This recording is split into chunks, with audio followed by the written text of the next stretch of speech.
I'm not hearing anybody make noise again about foreign borrowing after we completed the Lagos Ibadan.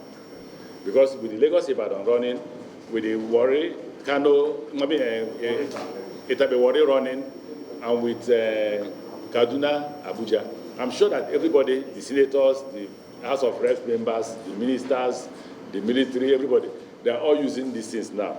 And now, from December, we'll be able to move cargoes from the Lagos seaport, which is Apapa, up to Ibadan.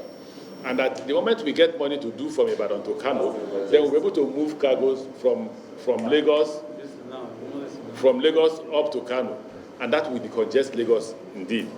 In the same manner, if we are able to get money to construct a coastal rail, then about out of the 6 seaports we have in Nigeria, 4 of them are in the Niger Delta, which is the coastal rail. We'll be able to also move cargoes from those areas, including wet cargoes, which is fuel or crude oil, and from all these areas. So the economy will be will be moved. What Ministry of Transport provides for the country is logistics, and cost of goods will come down. And I continue to cite this example. When Audobe was the Minister for Agri, he beckoned on me one day and said, look, the cost of tomato is very high in Lagos.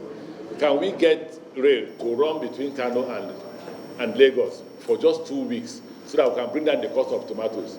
And when we put the rail and move tomatoes from Kano to Lagos, it crashed the price of tomatoes. Then it creates employment. I was telling people that we're going to start from Kano to Kaduna. There is no way we won't create about 20,000 employment opportunities for Nigerians who live around that corridor.